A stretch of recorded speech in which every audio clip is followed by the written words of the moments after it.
up? Andito tayo ngayon sa spare. So since di kami nakatawid sa kabila, so magbo-bike check tayo sa bike ni Boss Philip. Ako muna. Siya mauna. So unahin natin sa frame, guys.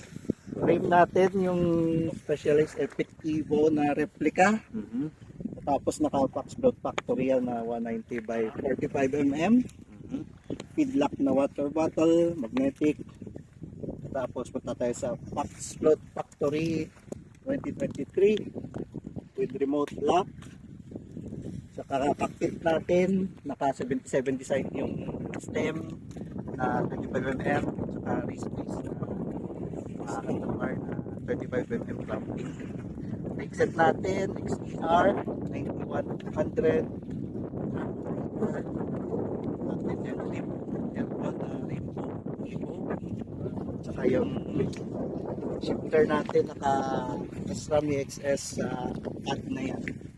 Pad shifter, ultimate pad. So electronic ito, no? Electronic na. Tapos yung try sa speedometer natin, Garmin 1000 with ano niya, handle niya. Yung sa wheel set, Swiss XRC 1200 carbon at saka naka-hub na Swiss 240S lang. 240S, guys. So sa rim naman, Yung rim nga, yung Swiss XRC 1200. Yung nakakaalam, wag nang sabihin yung presyo, malaman yung misis. Carbon rim. Saka rotor natin XT86 na 16 mm. okay. Ito tayo sa ano natin, transmission. Sa transmission.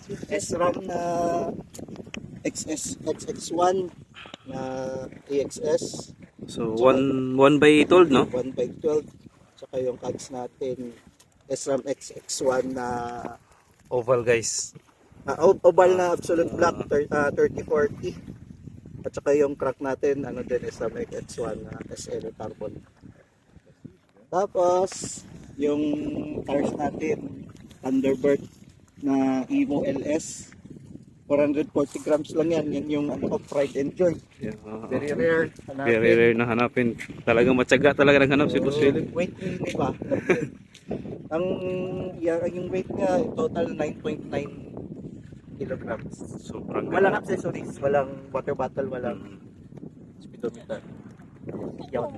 Yun. So ayun, guys, anong masasabi nyo? Comment down below sa ating comment section kung ano yung masasabi nyo sa setup ni Boss Philip. So ilang stanchion nga to? 32, no? 32 lang. Factory 30. 180 ba? Yung kwan? Ano, 100 lang yan. 100 lang. Travel. Next, bike check. Ang bagong hugas. So this time, guys, babike check din naman natin yung mountain bike ni Ate Flo. Baka naman. Baka na sponsored by Oreo. So mababike check na si Boss Philip. Boss Philip. So, pisa natin sa frame. Sa frame. Yung frame niya, replica din ng Scotch scale na frame. Carbon din. Medium din ba? Small to small. Small. Tsaka yung transmission niya, naka-SRAM ano din, EXS na X01 na may rock slide na shifter. Yung crank niya, SRAM XX1, carbon SL din. Tsaka naka 3040 din na oval. Oval. At saka yung cogs niya, yung favorite color niya na orange na ano, KCNC yan na 12 speed 12 speed. So, na lightweight na cogs. ilan yung tit na pinakamalaki? 56 ata. 56 by 9. Malaki. Okay. Saka yung shifter, yung RD niya X01 na Wireless din, no? Wireless Wireless din siya. XS. Yung cockpit ni Madam, brake set niya umpisa natin sa SRAM level ultimate, carbon lever din. Saka yung gusto niya kasi na cockpit integrated eh.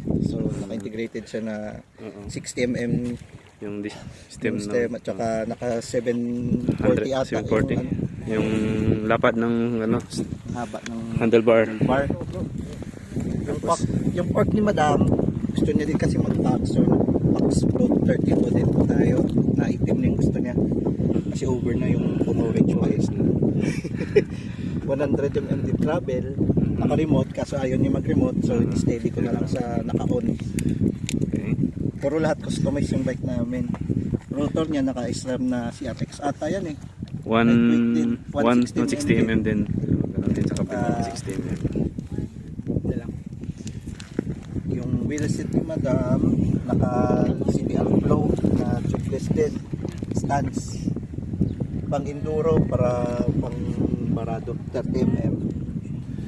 Tsaka Continental na ano sa harap, Race King na black protection na chili at saka icon sa likod para Maxis icon guys, Maxis icon. Yung likod na gulong. So dito sa ano nyo sa itong sa at saka yung ano niya yung seat post niya Oo. naka-box transfer nga ano ewan ko nung model ba 2019 na 150 yung hub kasi minsan gusto niya mataas minsan gusto niya mababa so nila na ng ano ng dropper post. Okay, pakita mo na. Yan, Sample guys. oh, ganun daw. Para hindi naman baba-baba tsaka mag-adjust. Tsaka siyempre yung pedal, naka-front pedal. brother na orange Orange. talaga. Yun yung paborito As ko. request. Oo. Orange. Ay magagawa dyan. Yun. Crank brother. Brother, pati yung grip na match na sa orange. Tapos itong battle cage, ano to? Baka naman, ano lang yan. SKS, top cage. Pero- Yeah.